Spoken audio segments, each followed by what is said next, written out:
Hey everybody, welcome to another episode of Motor Scream. My name is Zahir, and today we have a very special episode. So for those that don't know, I took my Supra and a bunch of buddies to the Tail of the Dragon in the past summer, and had an absolute blast. And since then, I've been looking for a car to take on the track. Now, I've never driven on the track before competitively or at a specific event, or honestly on a professional official track yet.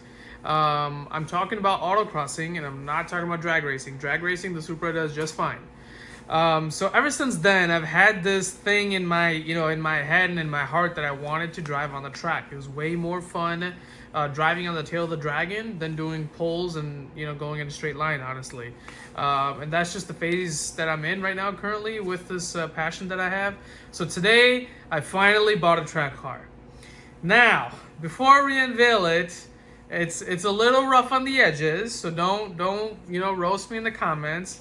It's gonna be a great car, and without further ado, I'd like to introduce my 2004 trash can. Okay.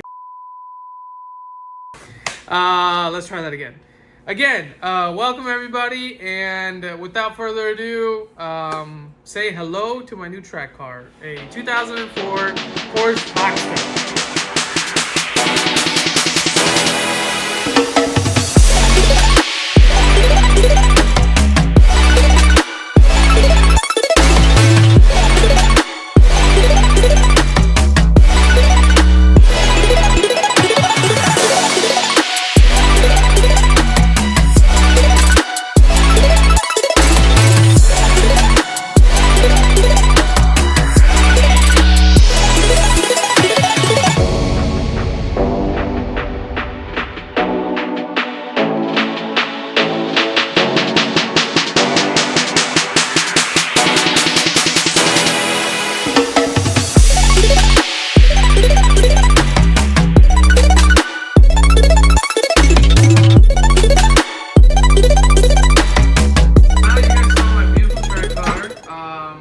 Makes 1,000 horsepower. No, I'm just kidding.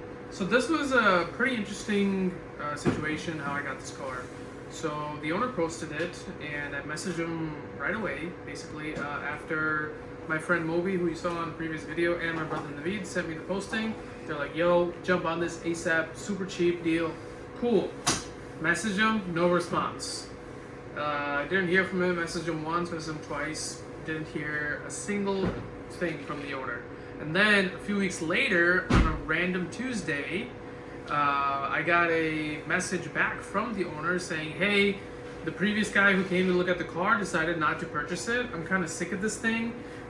If you're super serious, we can talk, but you need to pick up the car tonight." And this was on Tuesday.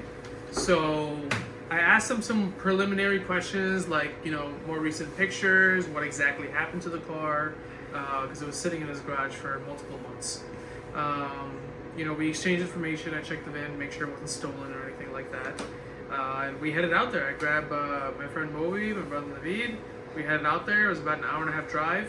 We got there. Super nice guy. Pulled up, opened the garage, and the car had a bunch of stuff filled around it where we weren't able to walk around the car. So we definitely knew that the car has been sitting for quite some time. First thing we noticed, obviously, is the battery's dead. There's a puddle of oil on the floor. There are a few dings and dents that you can see here. And it just looks like overall like dusty, like it hasn't been touched in a long time. We talked to the owner, and he just wanted to get rid of it because he was driving it with his son, I believe, and it overheated on him. And he claimed to just pull over immediately because he's had prior experiences with Porsches, and he knows how these German cars go. He pulled over immediately, called the tow truck, had it towed at home, and it's been sitting ever since. It's been sitting for maybe 5 to 6 months, I'm not too sure, but it's been sitting for a long time. He just got busy with other life stuff, and it just became a garage ornament at that point. So he just wanted to get rid of it as soon as he could. He needed the garage space, basically, so keeping that in mind, obviously the battery's dead. He has only one key. The key fob remote buttons to unlock and lock buttons don't work. And yeah, so We finally got the car jumped. After a few tries, we got it started, and immediately after we got it started, it was blowing clouds of smoke. Clouds of white smoke like you've never seen before.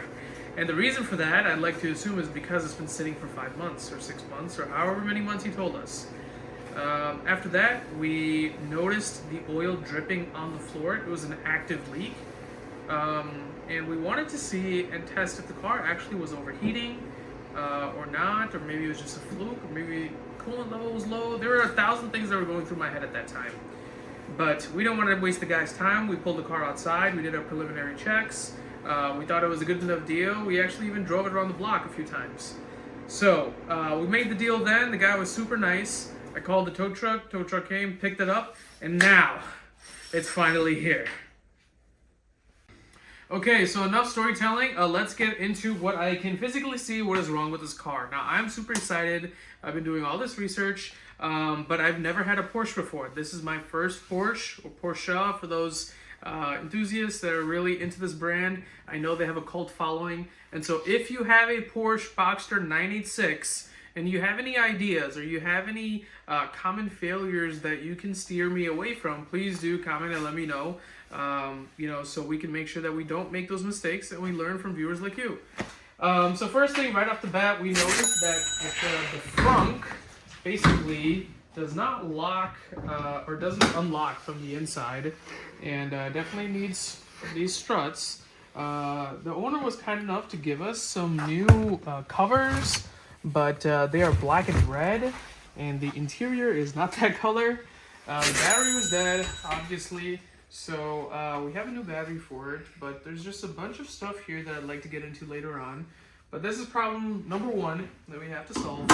Problem number 2, we have a nice sized dent here. As you can see, I think PDR might be able to get that out. I mean, I don't see any like kinks or anything in it, or like it's not buckled. So I think PDR, I can take that out. Another thing, obviously, this car's been sitting for so long. The tires are from, these are Eagle F1. They are dry rotted, so I see a bunch of cracks in it. And I was told that this tire is very old.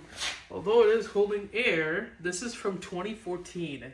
So this tire might be older than some of you guys watching. 11-year-old tires. Anyways, let's move into the interior. First thing I noticed is that this car doesn't have those frames on the windows. So I believe that's because of the dead battery, but I believe when you open it, the window is supposed to go down a little bit so it comes out of the convertible top properly, so you don't break the window. But because if I close it, see, it's over the convertible top, which is a big no-no. Have to fix that. I think that's because of the dead battery. As soon as we look inside the interior, the biggest thing that caught my eye is this orange wire. No idea what this is. Our fuels cover panel box thing is open. We have a cover here as well. We have a tear in the seat, a bunch of cracks. The cushioning in the seat is absolutely gone. The carpet is dirty. The car is very filthy. As you can see, like the leather and all this stuff is kind of, there's been some stains and some age. I mean, this car looks like it's been through some shit. Look at the steering wheel. Obviously, this is going to need to be looked at. It's discoloring. It has a bunch of stains. And we just look at the overall interior. It definitely is beat up. I mean, it looks like this was passed down multiple times. And some people take care of these cars. Some people just drive them until they break and get rid of them. So this is, I think, the cheapest entry you can get into for a Porsche in 2025. Okay, now moving on to the back, there are a few things that we need to address. First thing is, we don't know how this opens. Right now, it doesn't open. The button is broken. I think that might be because there's a dead battery, no battery in it right now. We have to put a battery in it and see what happens. But I know the buttons are broken. I know the engine kind of sits under this guy, and what I've read online is that there's a specific service mode that when you, I guess, hit the button for the top to come down, you like let it go halfway or within a few seconds, it'll open this up, you're able to see the engine. Yeah, this isn't open. I don't know why. The button is broken. and you can see, I mean, it's not like unlocked or anything. One cool thing is that this car has active aero. I think all the later generation 986s did. I'm hoping that works because that would be the first car that I've had active aero on. And that basically does it for the back. Now, let's talk about the problems. The main problem on why I got such a great deal, which I will reveal what I got the car for at the end of the video. Number one, the car overheats. Number two, there's no heat. It blows cold air, but it doesn't blow hot air. No idea what's wrong with that. Number three, we have some electrical gremlins. We don't know what that is all about, but we know that when you turn on the turn signals, they stay solid. They don't blink. There's no sound. Just stay solid. Don't know what's that all about. Maybe it's an aftermarket alarm. I don't know yet. Another thing is tires are flat and old and dry rotted. You can see that. It's gonna need the full maintenance package. Tires, probably wheels, brakes, suspension, fluids, all that good stuff.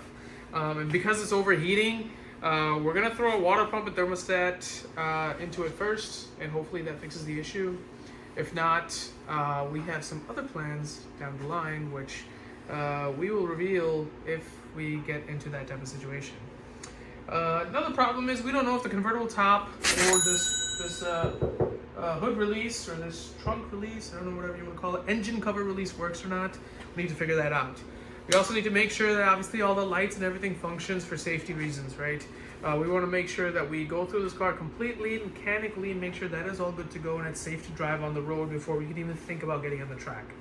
Now, remember guys, it's winter here in Chicagoland. We have a few months to get this thing going, and I'm super duper excited to finally get my feet wet into the Porsche world. Again, like I said, if you guys have any comments, suggestions, ideas, tips, or tricks, please do let me know in the comments below. And finally, how much did I buy this Porsche Boxster for? So this car has 120-ish thousand miles. It's a clean title.